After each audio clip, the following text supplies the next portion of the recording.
We hope we will be completing the first section, first unit of this book tonight. There's a lot to cover, so I'll wait another 2 minutes, give people the 5-minute grace period.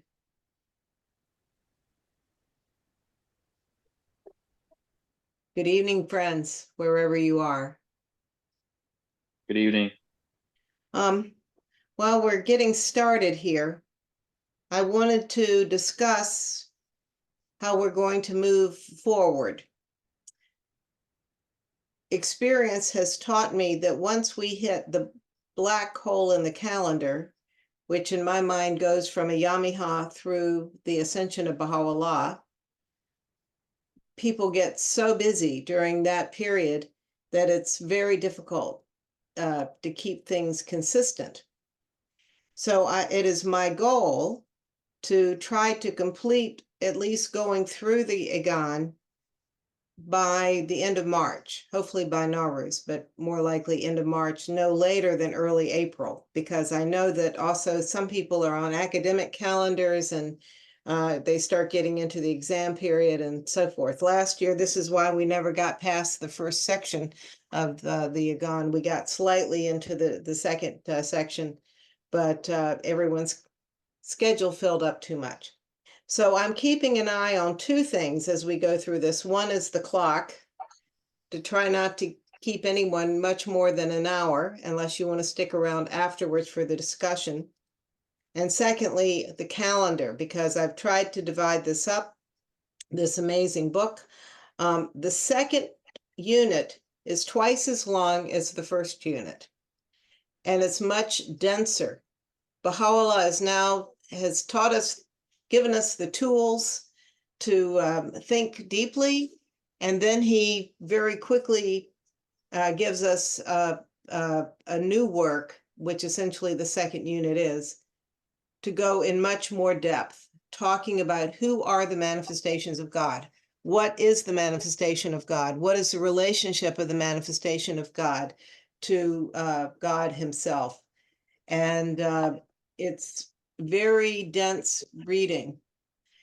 This last unit or session we're going to do on the first unit is also more dense, particularly the first part of it, than the previous two sessions. This is why I've had to sort of go to more of a lecture format.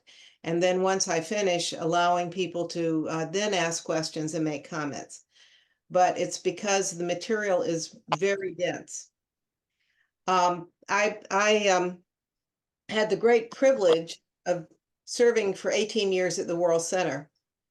And in 1993, we were friends with the caretakers at the House of Abood, and they always had a dinner party on the 12th day of Rizwan, a day that in the Holy Land, unless there's an international convention, the staff have off, but there's no program. It's the only holy day where there's no program at the World Center most years. And so they would have a dinner party. And this was also the year that the Kitab-i Aqdas came out in English. And so since we were there that night at the house where the Kitab-i Aqdas was revealed, it just happened that earlier that day, the House of Justice members had gotten their own copies of the Aqdas. The first group of the first print had arrived in the Holy Land. And so they had their copies. And 3 or 4 House members were invited for that dinner party. So before we had the dinner, we were allowed to roam about in the House of Abood. And I noticed when we got to the room where the Aqdas was revealed, Baha'u'llah's chamber there, a copy of the Kitab-i Aqdas was lying on the bed, which was, I'd never seen it before. It was hard, it was just thrilling to see that. It turns out one of the House members had brought his that evening. He was so excited, and he had put it there on the bed. So during the evening after dinner, the House members who were there talked about the process of translating the Kitab-i Aqdas into English. because the House actually had to make rulings about certain aspects of the translation. So a team of 6 House members took their one afternoon off, which was Friday afternoon, every week for a year. And this is a huge sacrifice, and worked on the translation to try to hone particular points of the Agdas that needed guidance from the House of Justice. And they said that it was so intense working on that book that they couldn't work more than 45 minutes at a time without taking a break.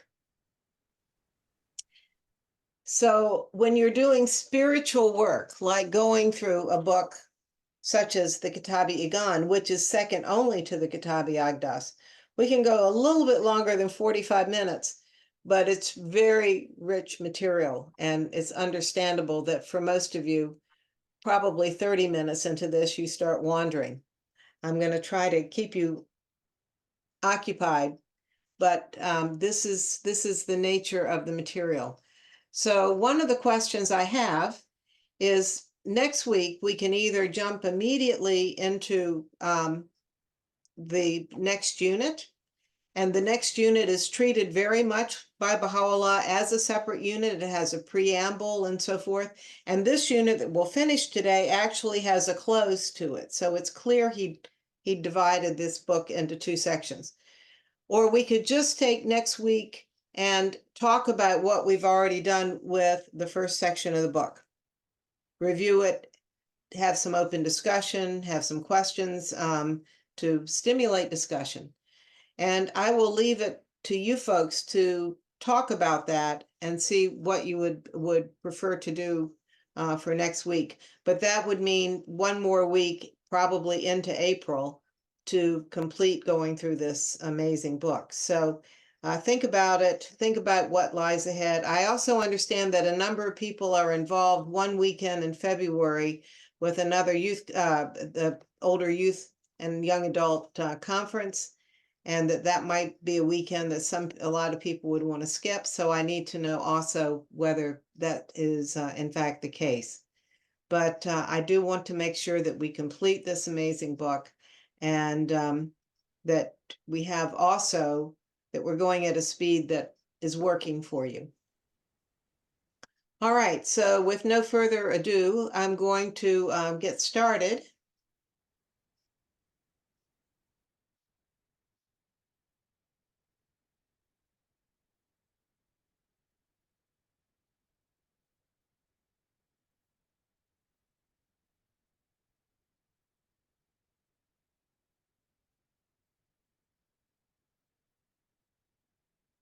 All right. We've been talking about the sun, moon, stars, heaven, earth, cleaving of heaven, changing of the earth. These were terms that Baha'u'llah went into great detail discussing in the previous sections that we read, previous paragraphs. You will recall that the sun can be the messengers of God themselves. They can be the laws. The moon and stars can be the followers of the messengers of God.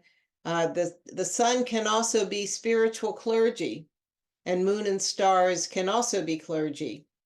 Hey, Kat, I think it's not sharing your screen. I don't know if you had a. Okay, let me try this again. Let me see here. Sorry. Okay, let me go back and.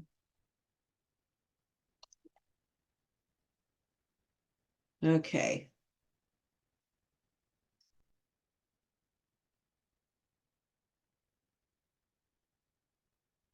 Oh, okay. Let's see. Screen 1, screen 2.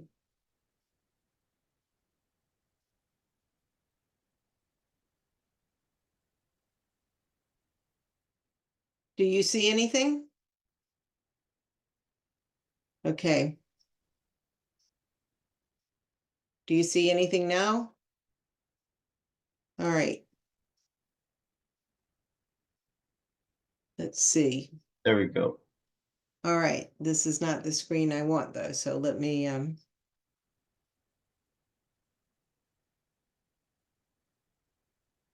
let me try this again. Do you see this? Yeah. Okay.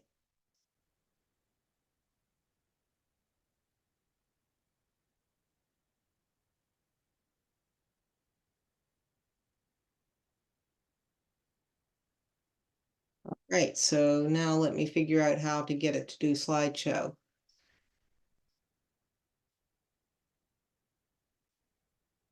There we go. Can you see that? How are we doing? Looks good. All right, great. So we started off last week we talked about all these particular terms. Heaven, of course, is the dispensation itself, the teachings of the dispensation. Earth is the heart, the human heart. Cleaving of heaven is the separation from one dispensation to the next. Changing of the earth is the changing of human hearts. We also last week talked about how Baha'u'llah tests us, how God tests us. And he provided 3 stories about how God uses the lies of manifestations to test us by talking about Muhammad changing the Qibla from Jerusalem to Mecca, to the Kaaba in Mecca, Moses being a murderer, the Virgin Mary having a child out of wedlock. And we ended the last session with one of the sections of the Agan where Baha'u'llah mentions the greatness of his own revelation and his coming declaration, and asks the uncle of the Bab if he will accept the new revelation. This is all in veiled language. There are many places, as we've pointed out, throughout the Agan where Baha'u'llah alludes to his own station.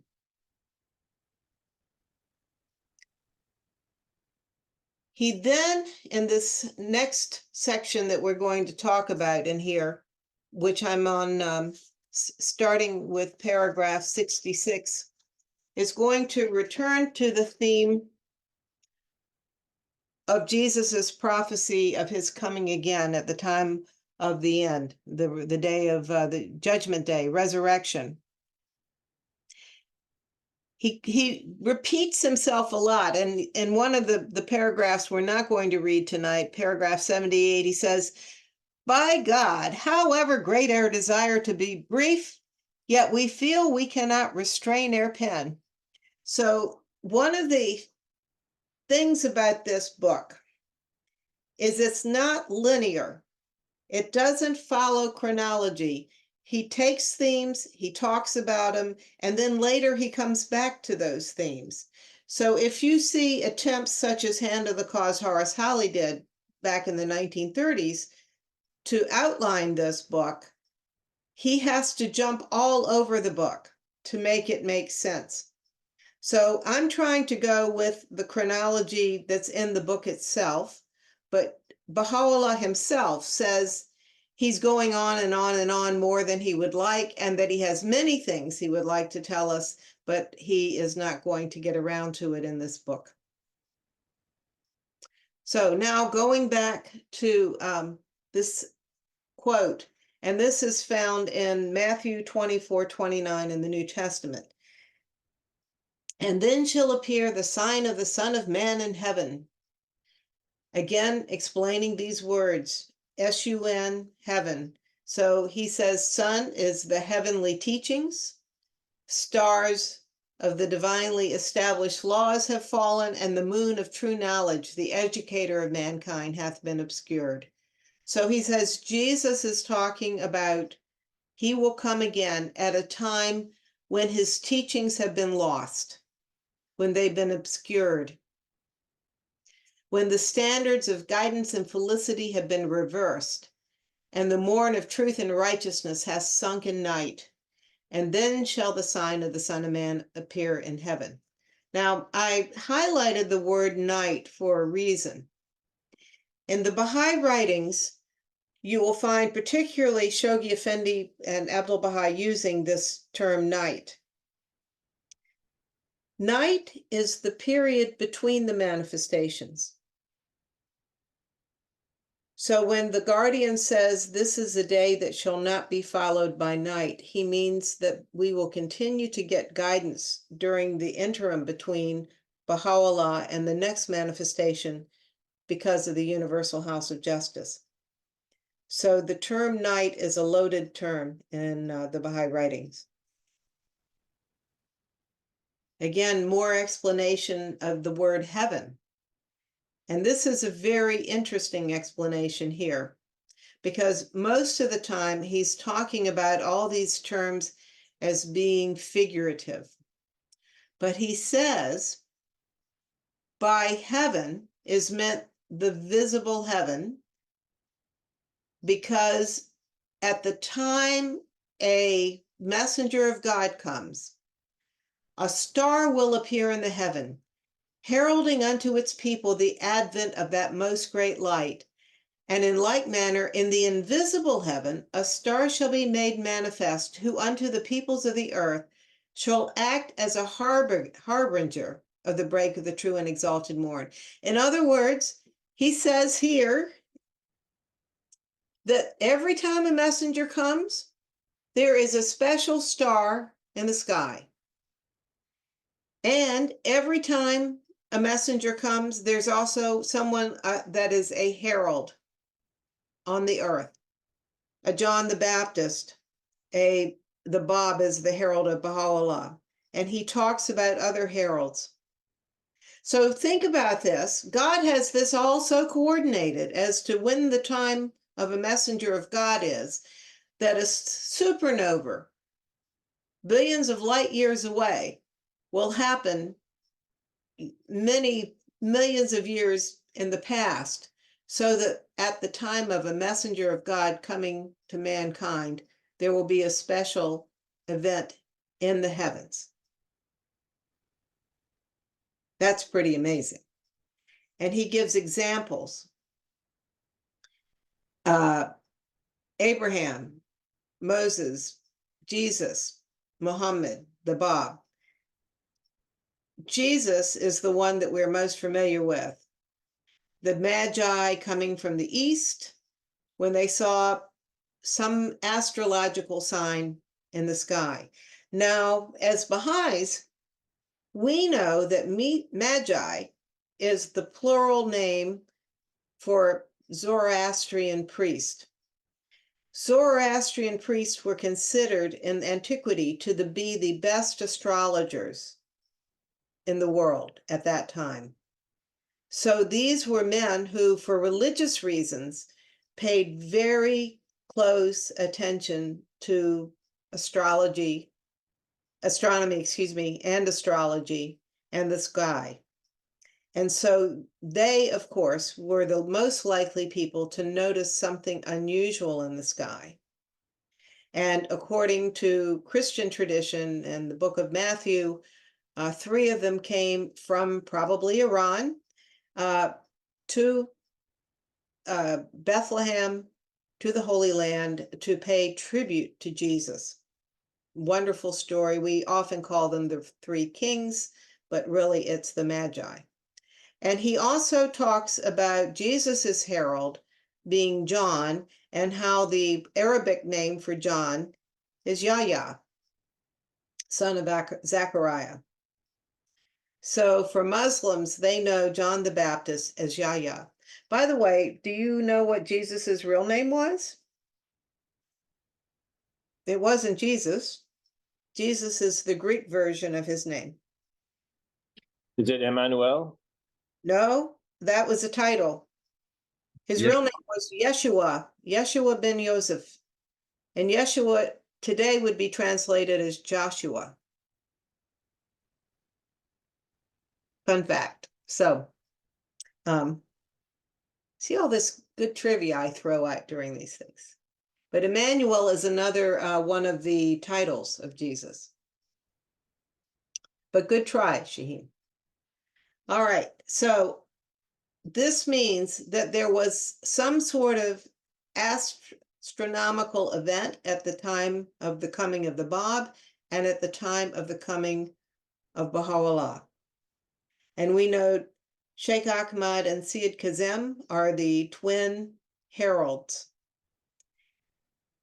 Interestingly, Firuz Kazemzadeh and his father did some research about 50, 60 years ago in Russian archives, because they both knew Russian as well as Persian and Arabic, and found evidence that there were other heralds in what would now be the Caucasus areas, just over the border from Iran and this Russian Empire. Among the Muslim population, there were other people expecting the Bab, who were like heralds. It's like God made sure there was going to be somebody. So he says this is a necessity. There's always the heralding of their advent must be revealed in the visible heaven as well as in the invisible. So the invisible is the sun of knowledge, the moon of wisdom, stars of understanding and utterance. And the invisible heaven comes in the form of a perfect man, who before each manifestation appeareth, educateth and prepareth the souls of men for the advent of the divine luminary, the light of the unity of God. So this description here that Baha'u'llah gives us is a description of John the Baptist, of Syed Kazem, Sheikh Ahmad, and the Bab, that these were perfect men,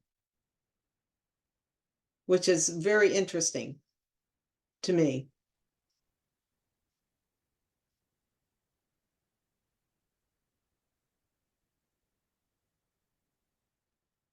And then shall all the tribes of the earth mourn, and they shall see the Son of Man coming in the clouds of heaven with power and great glory. This is a quote from, again, the book of Matthew, quoting Jesus. And this is what many Christians are waiting for. There's a previous, let's see, sorry.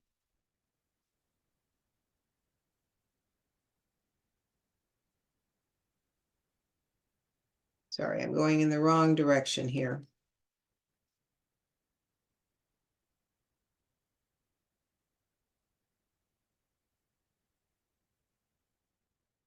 Christians believe that at some point we're going to see Jesus come out of clouds with angels all around him. This is what that quote means to many people.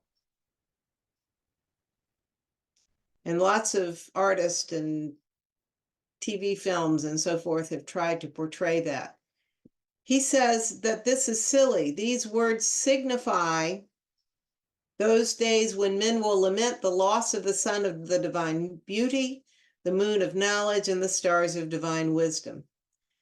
And by the descending from heaven and riding on the clouds, this means that when the messenger of God comes, when the divine beauty, he will be made manifest from the heaven of the will of God and appear in the form of the human temple.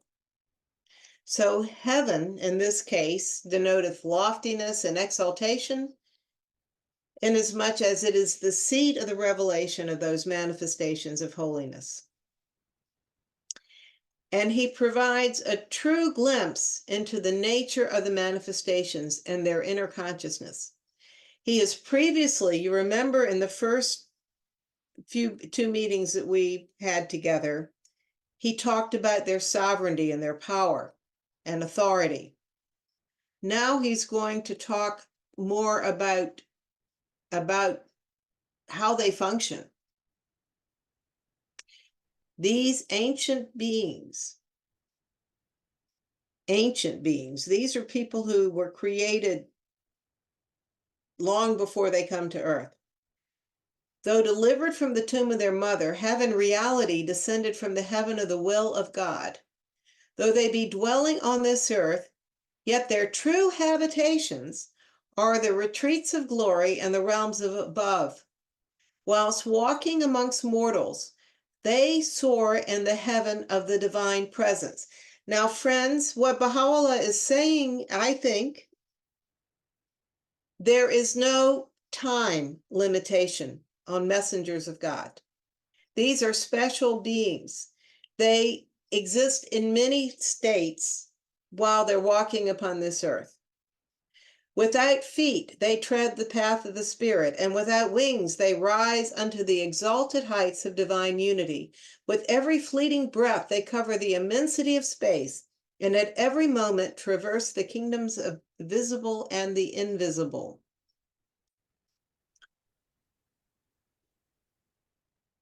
The one time in the New Testament where this was really made clear was when Jesus went up on Mount Tabor, not too far from Nazareth, with his three closest disciples, Peter, James, and John.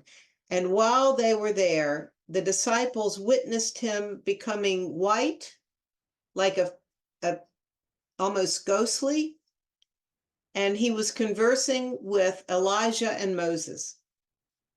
This was Jesus's true reality. This happened one time when Baha'u'llah entered the Garden of Rizwan.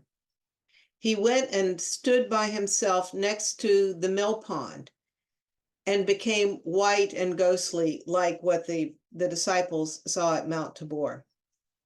There were also other times where he said he was conversing with his fellow messengers of God. Made those comments to the believers.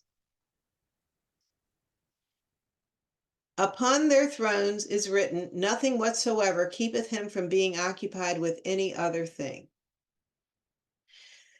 So think about this with Abdu'l-Baha, who is not a messenger of God.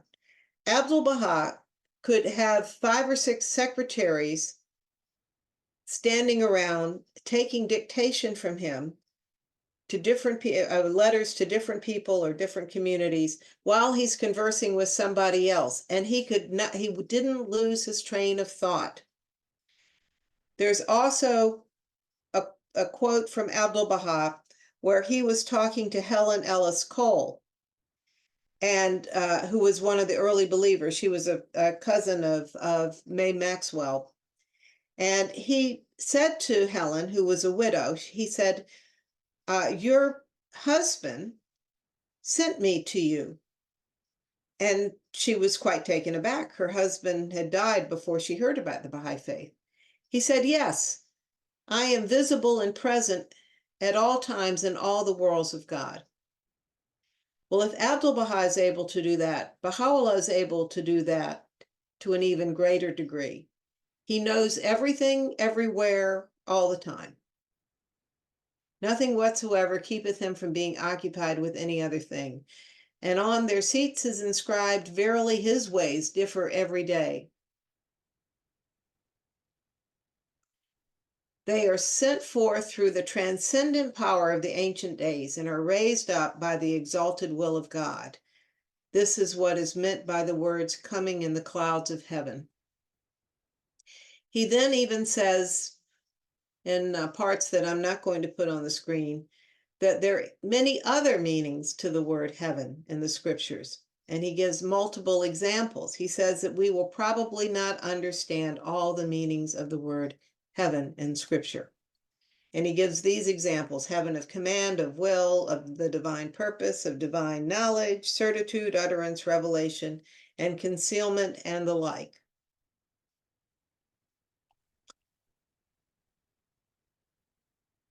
He says that in every instant, he hath given the term heaven a special meaning, the significance of which is revealed to none save those that have been initiated into the divine mysteries and have drunk from the chalice of immortal life.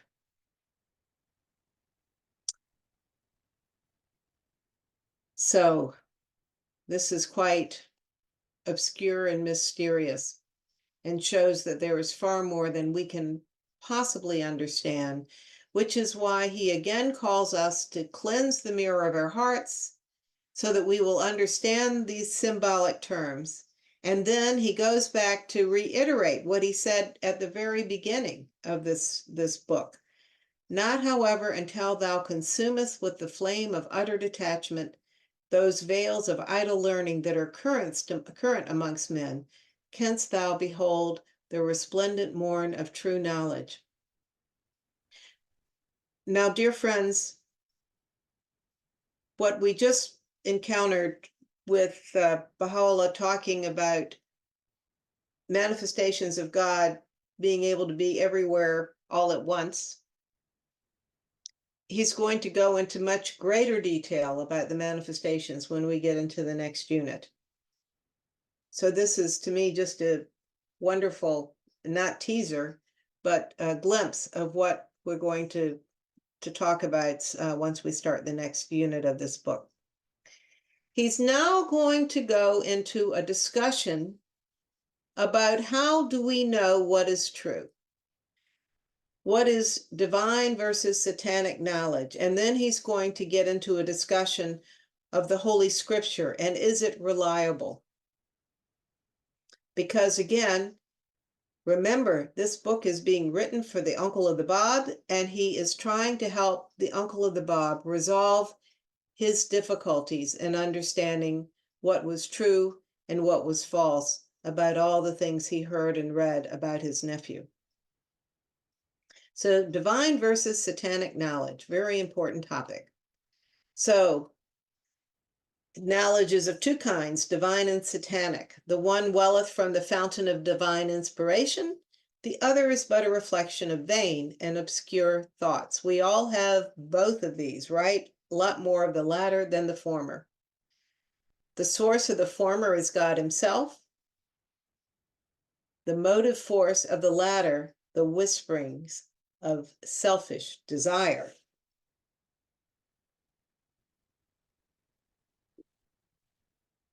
One is guided by fear God, God will teach you. The other is but a confirmation of the truth that knowledge is the most grievous veil. Knowledge is the most grievous veil between man and his creator. One brings patience and longing desire of true understanding and love. The other yields arrogance, vainglory, and conceit. So this is why we have to cleanse our hearts from the idle sayings of men and sanctify them from earthly affection so that they will achieve our goal, which is to discover the hidden meaning of divine inspiration and become the treasury of the mysteries of divine knowledge. Friends, why are we doing all this? Why are we trying to understand this book? Why do we try to become spiritual? There are myriad reasons we can talk about, but ultimately, we are all seeking the treasury of the mysteries of divine knowledge. That is our gift on the spiritual path as we make progress. We gain the mysteries of divine knowledge. So now he's going to talk about what keeps us from understanding Scripture, and this is the clouds. So he talks about this. Jesus said that the Son of Man shall come in the clouds of heaven. And this is probably the hardest thing for us to confront, for me personally. By the term clouds is meant those things that are contrary to the ways and desire of men. This is what causes most people to reject a messenger of God, because we don't like their ways and their teachings. They don't accord with what we want. So some of these clouds they annul the laws, the previous messenger's laws. Jesus didn't have any problem with people drinking alcohol. He drank wine all the time. Guess what? Baha'u'llah said, now is the day you don't get to do that anymore. The abrogation of former dispensations, the repeal of rituals and customs, the exalting of the illiterate faithful above the learned opposers of the faith. These are some of the clouds.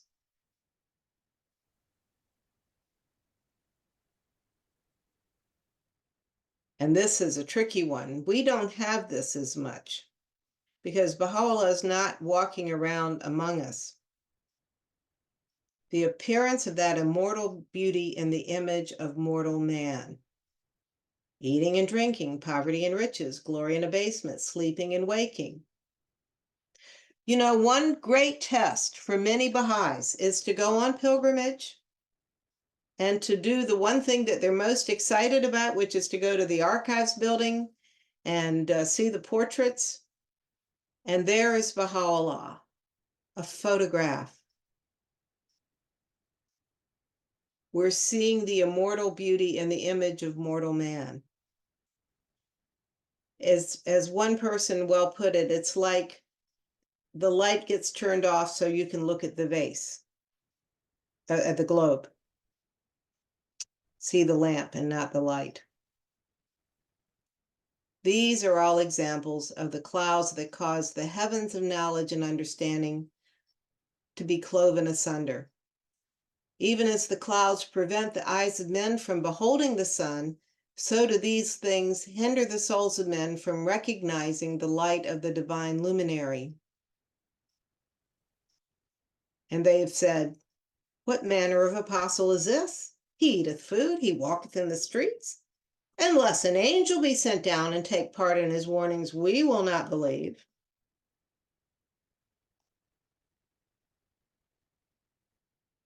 This has been true with all of the holy souls. All the prophets have been subject to all of these human problems, needs and wants. How they wondered, could such a person who seems normal, not only normal, in some cases they have problems, and assert such an ascendancy over the peoples of the earth. In fact, God would not have created the heaven and the earth but for these messengers of God. And yet they seem to be subject to such trivial things as getting tired and hungry and ill.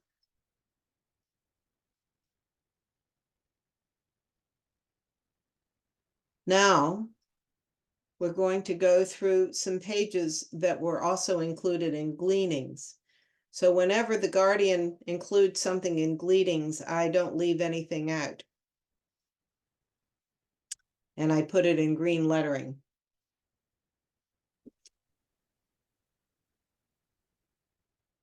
It is evident that the changes brought about in every dispensation constitute the dark clouds that intervene between the eye of man's understanding and the divine luminary which shineth forth from the dayspring of the divine essence. Consider how men for generations have been blindly imitating their fathers and have been trained according to such ways and manners as have been laid down by the dictates of their faith. Were these men therefore to discover suddenly that a man who hath been living in their midst, who with respect to every human limitation hath been their equal, hath arisen to abolish every established principle imposed by their faith, they would certainly be veiled and hindered from acknowledging his truth. Now, friends, this particular statement must have hit the uncle of the Bab in the gut. He had known the Bab from the time he was a baby. The Bab's mother was his sister. He had known her as a child.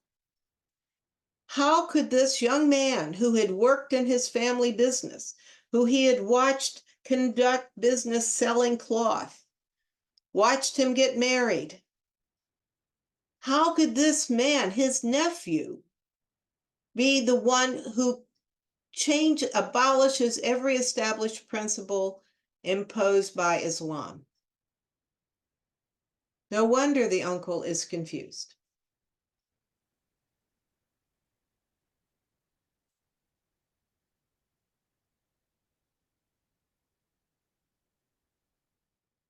In fact, he says that men looking at the reality, the human reality, these messengers, when acquainted with these circumstances, become so veiled that they pronounce the manifestation of God an infidel and sentence him to death.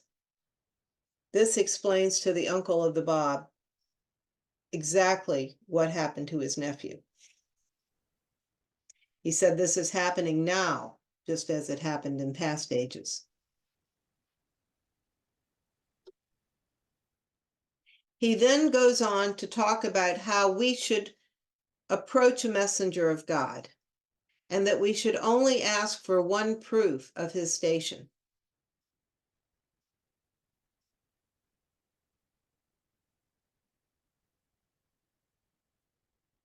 He asks that we don't allow these clouds to test us, that we will recognize the messenger of God only by his own self. And should we ask for a testimony of his truth, we should content ourselves with one and only one. Thereby we may attain unto him who is the fountainhead of infinite grace, and whose presence all the world's abundant fadeth into nothingness.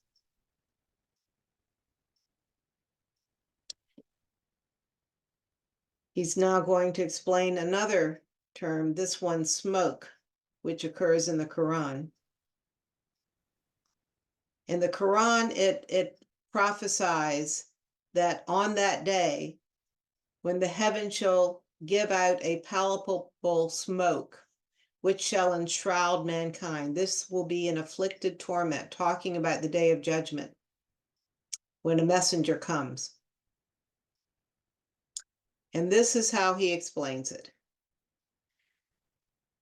The All-Glorious hath decreed these very things that are contrary to the desires of wicked men to be the touchstone and standard whereby he proveth his servants, that the just may be known from the wicked and the faithful distinguished from the infidel.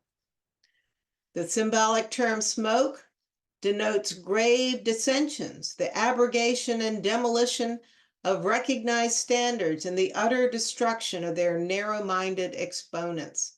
What smoke more dense and overpowering than the one which hath now enshrouded all the peoples of the world, which hath become a torment unto them, and from which they hopelessly fail to deliver themselves, however much they strive.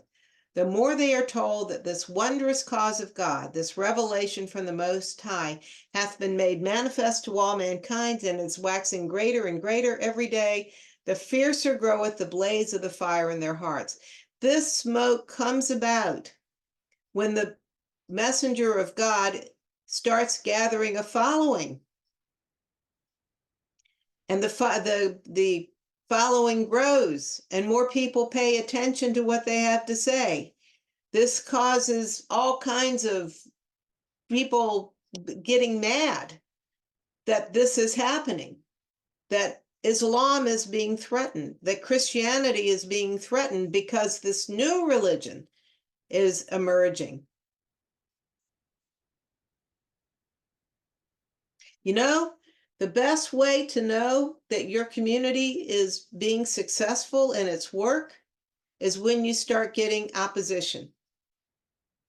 And usually the best way to do that is to have a successful children's class or junior youth group.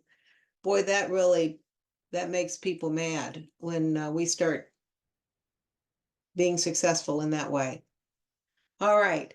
He then again alludes to his own station and the greatness of his cause, and says, ere long thine eyes will behold the standards of divine power unfurled throughout all regions, and the signs of his triumphant might and sovereignty manifest in every land. This is also talking about the success of the Bab's revelation, of course, too. And here he's talking about himself. Those of you who were at Llewellyn, where we talked about the bird on the tree, such are the strains of the celestial melody which the bird of heaven, warbling upon the sidra of Baha, poureth out upon thee, that by the permission of God thou mayest tread the path of divine knowledge and wisdom. Now he's going to explain angels, because the messengers of God always bring an entourage. They always bring people with them. Abdu'l-Baha said that Nawab, Baha'u'llah's wife, was created by God for Baha'u'llah. Concerning his words, and he shall send angels, This is what is meant by angels. Those who, reinforced by the power of the Spirit, have consumed with the fire of the love of God all human traits and limitations, and have clothed themselves with the attribute of the most exalted beings and of the cherubim. Now, the big question is, can a normal human being achieve this? To have consumed with the fire of the love of God all human traits and limitations, and have become clothed with the attributes of the most exalted beings and of the cherubim. Cherubim is one type of angel. So, how does Baha'u'llah answer that question? He refers to the sixth Imam, Sadiq, one of the most exalted of the Imams, of the 12 Imams, in which he talked about the cherubim, where he says, there stand a company of our fellow Shias behind the throne. And he says that this is his way of saying that no true Shia Muslims actually exist. Nobody reaches, no normal human being can reach the standard of an angel. And he also again quotes Sadiq saying, a true believer is likened unto the philosopher's stone. And then he says, probably smiling, hast thou ever seen the philosopher's stone? This is a magical stone that was a big goal of alchemy, to be able to change something from one substance to another substance. It has mystical, pure powers. And you also know about it if you've are familiar with Harry Potter, right? And he says, think about how well the sixth Imam, Sadiq, in symbolic language has testified to the non-existence of a true believer. And he says, so all of these Muslims who are attacking the Bab can't be true believers, and yet they are going after and condemning as infidels those by whose word belief itself is recognized and established. These angelic people who have followed the Bab, Mullah Hussein, Qudus, Tahirih, because those holy beings have sanctified themselves from every human limitation and become endowed with the attributes of the spiritual, and adorned with the noble traits of the blessed, and they therefore are designated as angels.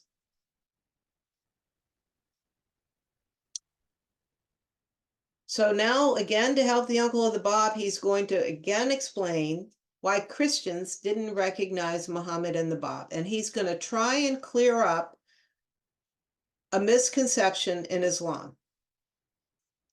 So, according to many Muslims, the reason that Christians don't accept Muhammad is because the Gospels are either not authentic or that they have been tampered with. And he says, first of all, the adherents of Jesus didn't understand the hidden meanings of those words that he's just quoted from Matthew about Jesus coming in the clouds. And therefore they missed Muhammad. He said, and this is Baha'u'llah's sense of humor. He has a wonderful sense of humor. And if you understand that, you will enjoy the writing so much more. He says, were the signs of the manifestation of God in every age to appear in the visible realm in accordance with the texts of established traditions, none could possibly deny or turn away.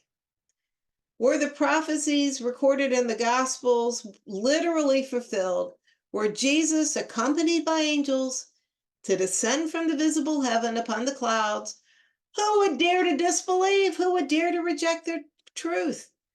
And there would be no test, because everybody on earth would accept him, right? If we had this Cecil B. DeMille show coming out of heaven, better than Hollywood. So, likewise with Islam. The Islamic scholars say that the traditions involving the expected return of the Qayyam have not been literally fulfilled. They don't understand their symbolic meaning, so they are still waiting for the Gayam. Say, O ye foolish ones, wait ye even as those before you are waiting. The Christians are still waiting for Muhammad, and you're waiting for the Gayam.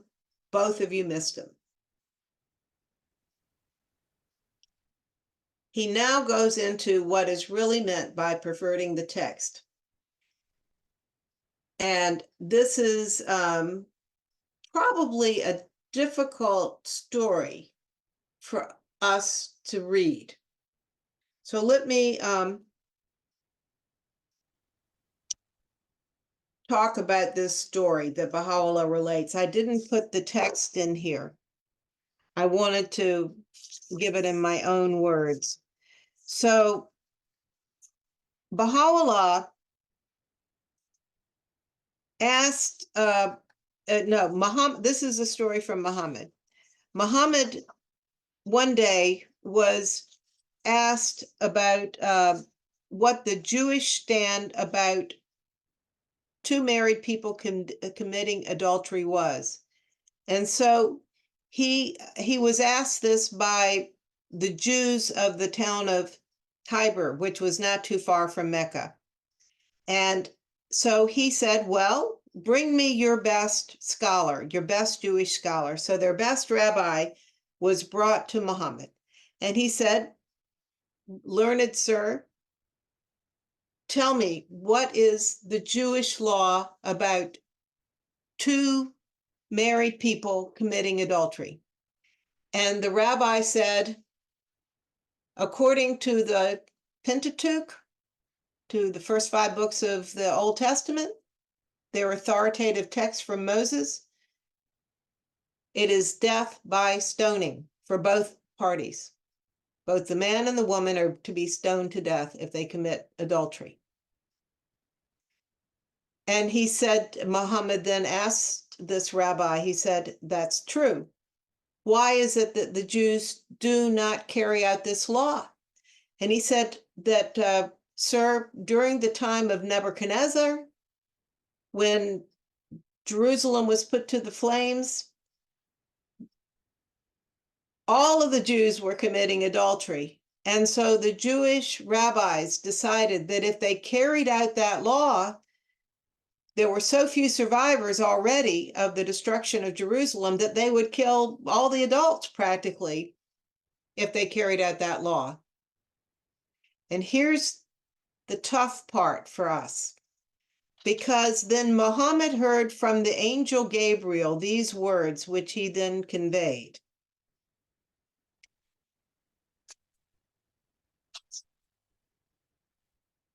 They pervert the text of the word of God. He condemned those Jewish rabbis for not carrying out that law of stoning to death the man and the woman who commit adultery when they're both married. I mean, that is a tough thing for us at this point in history to read this story. So he then goes into further examples of talking about perverting the text. And he makes it clear that by perverting the text doesn't mean they change the words of the text. It means they corrupt their meaning, or they try to ration away the meaning of the text. And so one of the things that has happened, particularly in Islam, is that they have said that the reason, again, that the Christians did not recognize Jesus was, did not recognize Muhammad, was because their books have been corrupted and are not and never have been of God. And Baha'u'llah says the Muslims who make that assertion don't even understand what Muhammad meant by corrupting the text. He meant what he just said in that story, which is changing the clear meaning of the text. He said, how can a man who believeth in a book and deemeth it to be inspired by God possibly mutilate it? Besides which, there were many copies of the Pentateuch available beyond Mecca and Medina. So even if someone in Mecca and Medina changed the words in the text is still available outside. So you can't corrupt the text in that literal sense.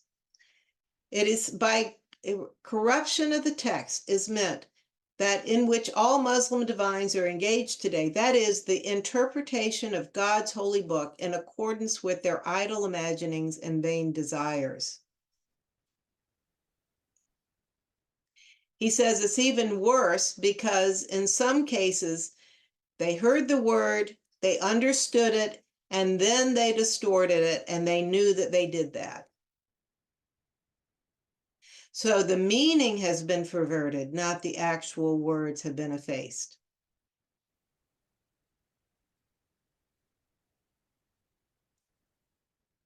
So he says we shouldn't be surprised when people who do that will also denounce this faith, this most wondrous cause.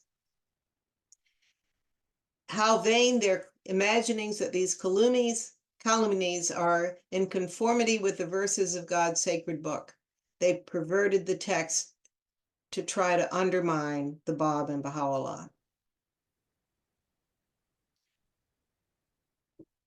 So he says, our purpose in relating these things is to warn you that were they to maintain that those verses wherein the signs referred to in the Bible are mentioned have been perverted, were they to reject them and cling instead to other verses and traditions, you should know that their words are utter falsehood. He talks about justice now. He says that while many foolish people have said that the genuine text of the gospel does not exist among the Christians, how grievous they have erred, how oblivious of the fact that such a statement imputeth the gravest injustice and tyranny to a gracious and loving providence. How could God, when once the day star of the beauty of Jesus had disappeared and ascended unto the fourth heaven, cause his holy book, his most great testimony amongst his creatures, to disappear also?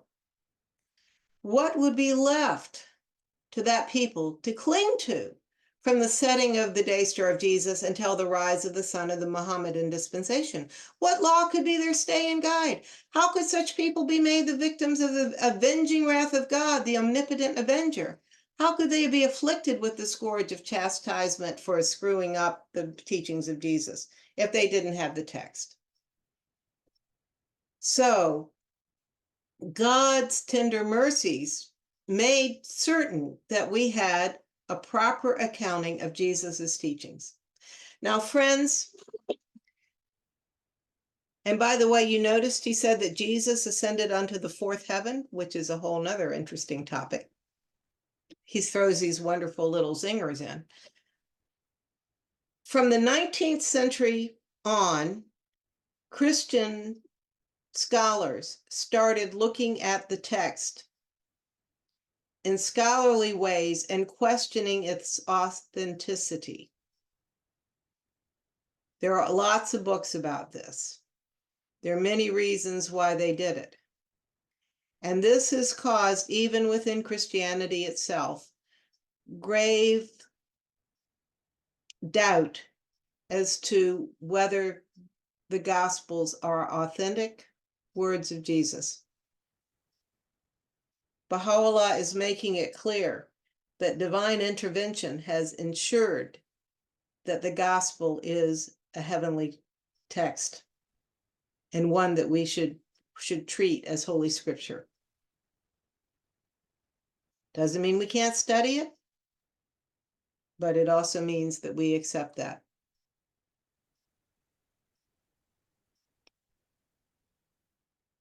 So now he's going to address the uncle of the Bab. This is the ending of this whole section, whole first section.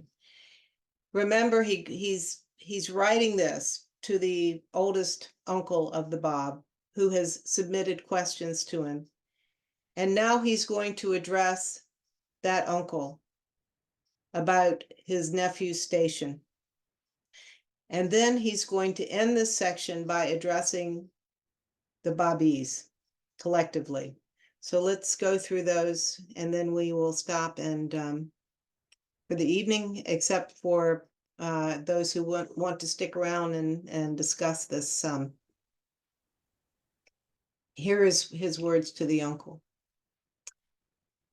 Dear friend, now when the light of God's everlasting morn is breaking, when the radiance of his holy words, God is the light of the heavens and the earth, is shedding illumination upon all mankind, when the invaluability of his tabernacle is being proclaimed by his sacred utterance, God hath willed to perfect his light, and the hand of omnipotence, bearing his testimony, in his grasp he holdeth the kingdom of all things, as being outstretched unto all the peoples and kindreds of the earth. It behooveth us to gird up the loins of endeavor, that haply, by the grace and bounty of God, we may enter the celestial city. Verily, we are God's, and abide within the exalted habitation, and unto him do we do return.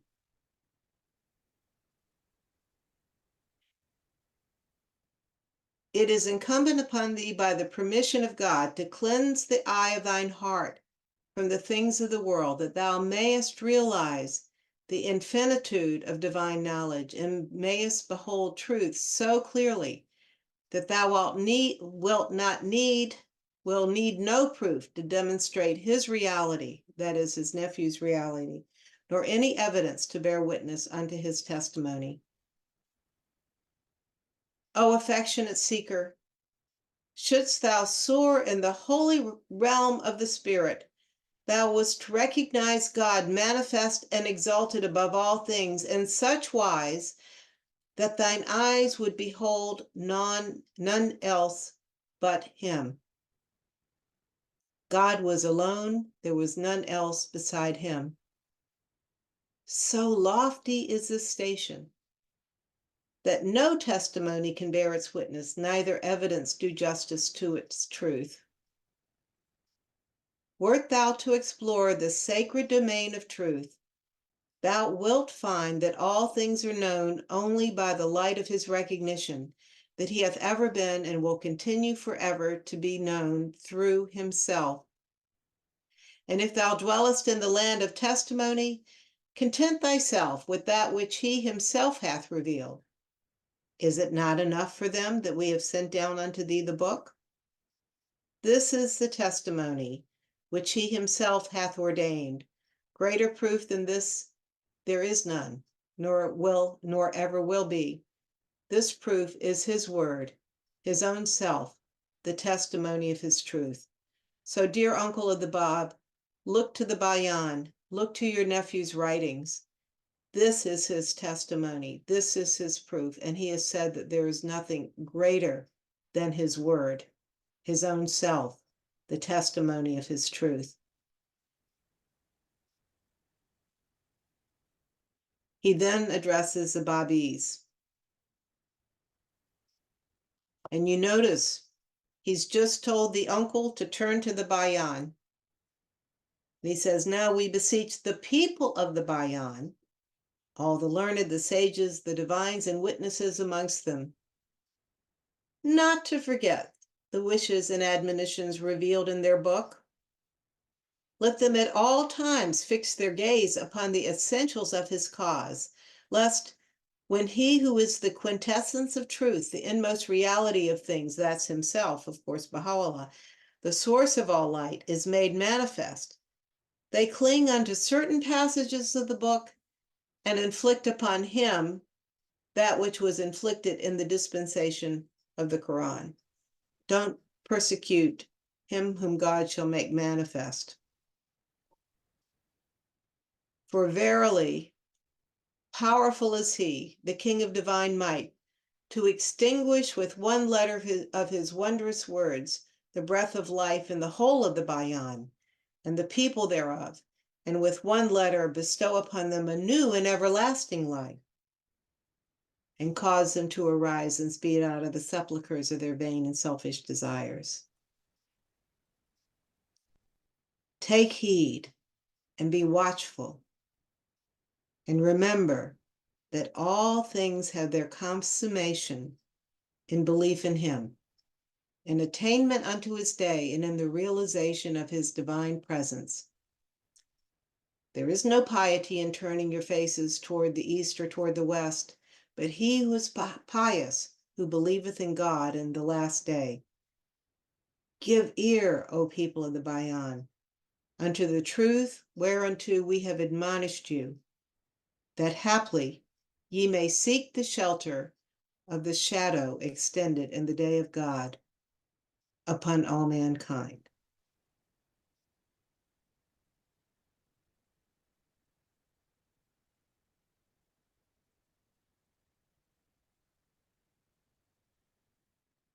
All right.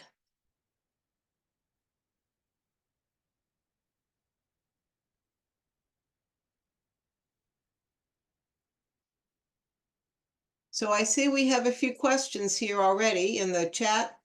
The Helen Ellis Cole story, I believe, is in the Maxwell's in Montreal, Volume 1. I don't think I had it in Lighting the Western Sky.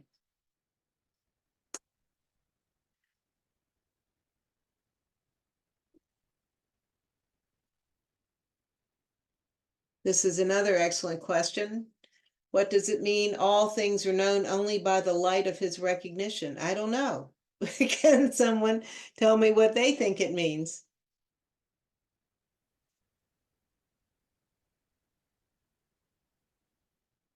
Would anyone like to hazard a guess? I can't see all of you. Let me switch the view here so I can go to gallery. Any thoughts on that? Maybe recognition of God will help learn other things. Well, I think if you recognize the messenger of God, then you will be open to his teachings. And you can't know very much unless you are open to the being taught by a messenger of God. I mean, really, that's what we're looking for in life. We're looking for that teacher, that master, who we may not understand, but we're trying to understand.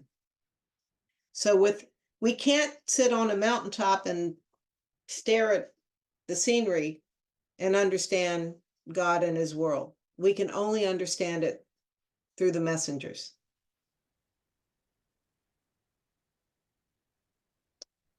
Okay, that's my thought on it. The past religions, when explaining the coming of the next version of themselves, have spoken about their return in an analogy and have caused their followers great confusion. What has Baha'u'llah mentioned about his return? Do we only have a time period? That's a very interesting question. And I haven't seen much, although, I have a personal theory, and this is Kathy speaking. Please don't make this gospel. We know that at some point, the reason we don't have women on the House of Justice is unknown, but at some point it will be as clear as the sun at high noon.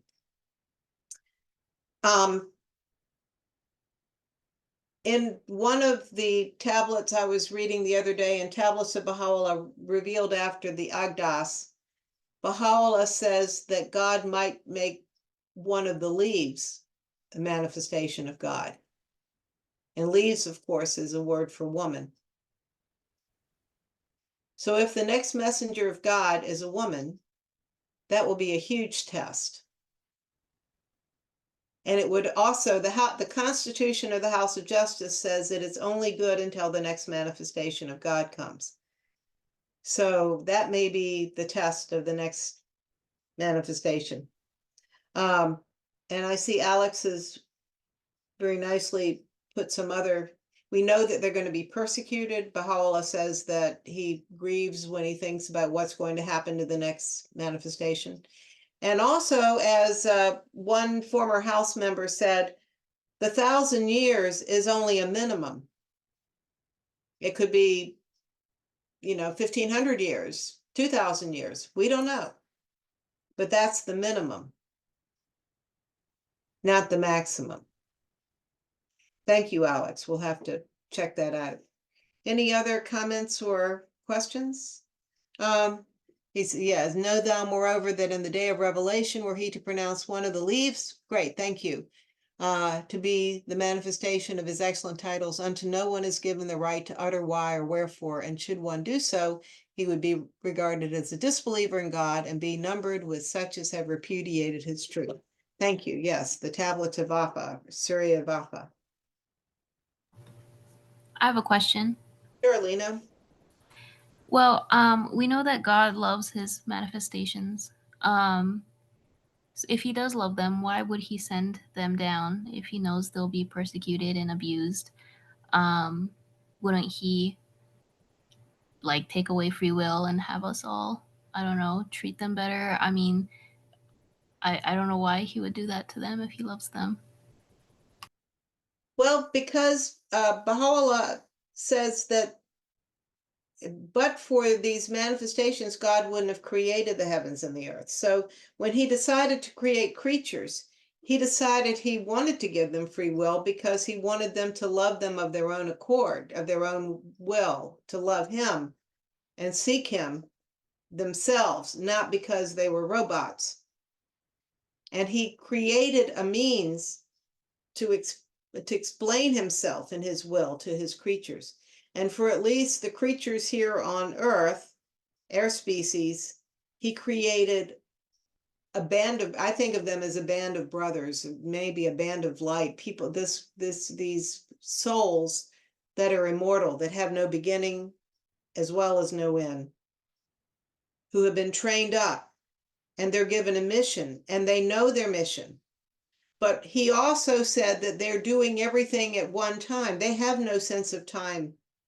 They're able to be in multiple places at the same time. So Jesus is on the cross, but he's also in heaven. He's always, he knows whether he even feels pain in the true physical sense. I can't imagine that he actually did. We know some of the martyrs.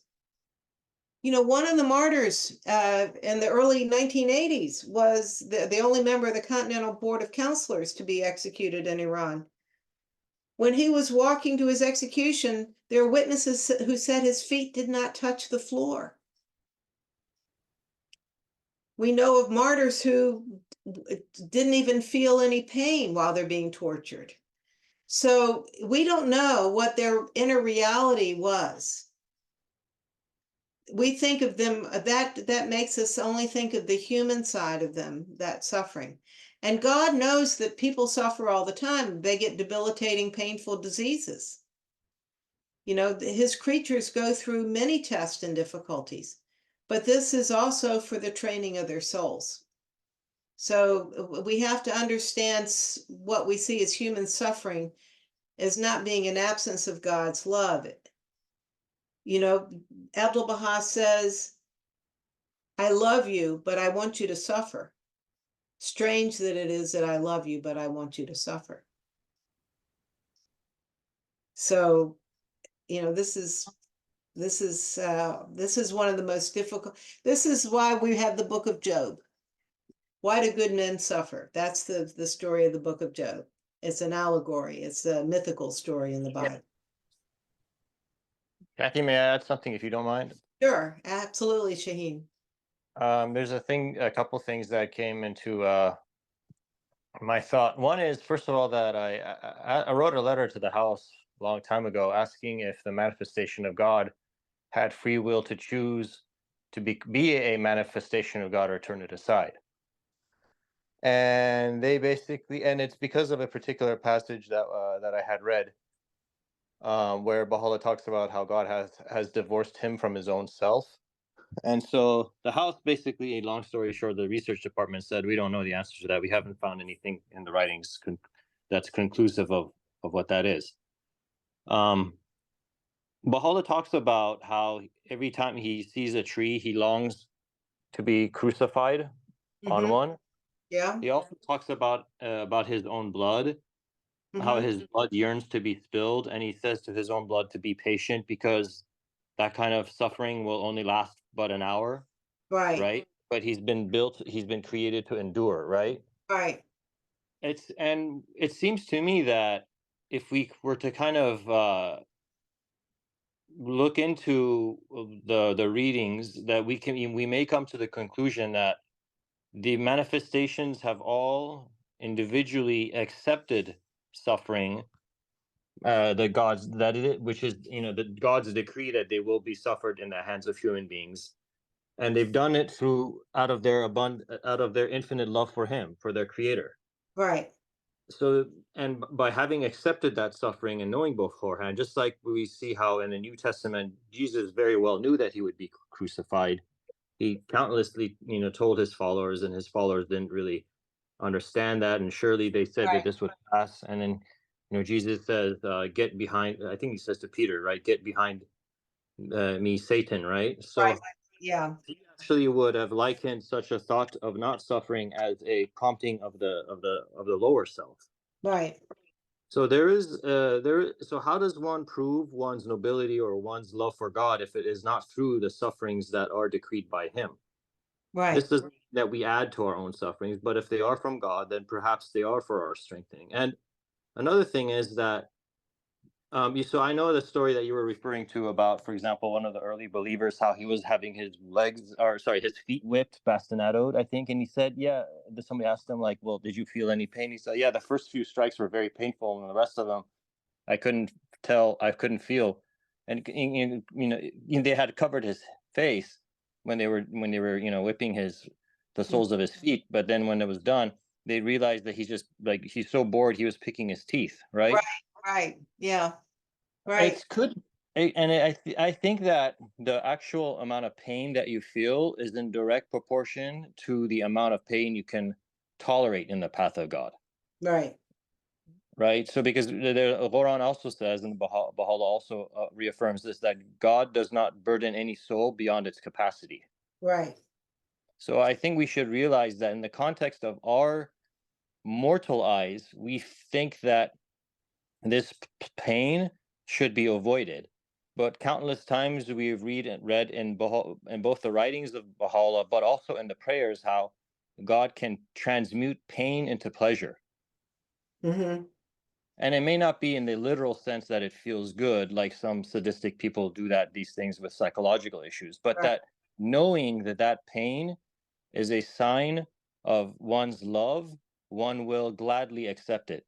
And I Right. would like to say that I would ask each person in their own heart to not have to answer it, but like if there's somebody that they love, it could be in a romantic way, or it could be in a familiar way, or anything. What would they do for that person, despite it being physically painful? Mm-hmm. Would they be up to that challenge? I don't know if I call it a challenge or not, but would they be willing to do that? And if that is to be happening, would they relish in it, or would they complain about it? Right. Right. That's all I have to say. Very good. Thank you, Shaheen. Nice to hear from you again. And Alex put something very provocative that from Hand of the Cause, Dr. Mahajir, that Baha'u'llah apparently said that had the Bab not accepted to be the manifestation of God, then Qudus was next in line.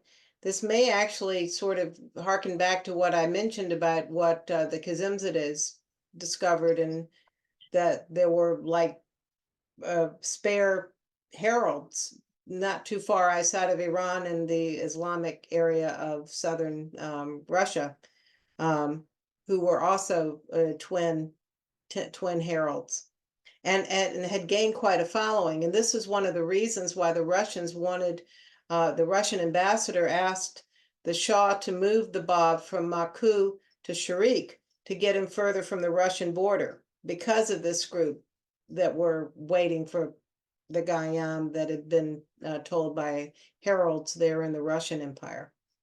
So that's in a scholarly article you can find online from Firuz Kazemzadeh and his father. I think it was published in the 1960s. Can I add one more thing to that? Actually, it might Sure. be something that you mentioned. So actually, like Baha'u'llah also says in his passages, is that whereas if anybody were to kill him, God would raise up someone else to take his Right. place. Right, right. God's going to make sure it happens.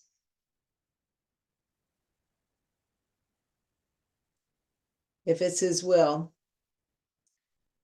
All right, so we went a little beyond the hour tonight because this was a denser section. I had more slides than I did for the last two. I'm going to be trying to cover about 25 pages each time once we get into the next unit. I've been covering 30 or more this with the first unit. So you can tell things are getting intense as we get into the second unit. Is this going okay? Is it everyone all right? I see our numbers keep dwindling. We're into, oh, good. I see one thumb up. So yes. Anyway, but let me know if you want me to take some time next week instead to do more of a review. We could do that, but it will slow down getting through the book before we hit that very busy period. So think about it. Let me know. And I'm happy to see your enthusiasm. So good. I'm glad that the lecture approach is working. I'm sorry to do that, but it's the only way to get through this material. So by the way, I talked to Hooper Dunbar some about this last week and was saying, oh, I imagine that Baha'u'llah must have been up constantly for the 2 days and 2 nights. He said, no, he had plenty of time. He said this whole book can be read aloud in about 6 hours. I don't know who's done that in order, with a stopwatch to find that out. But anyway, I'll take Hooper's word for it. So, all right, dear friends, have a wonderful week. I look forward to seeing you all next week. Thank you so much for your attention. Thanks a lot, Kathy. Thank you. Kathy. Great. Love to you. Thank you. Allah Pa.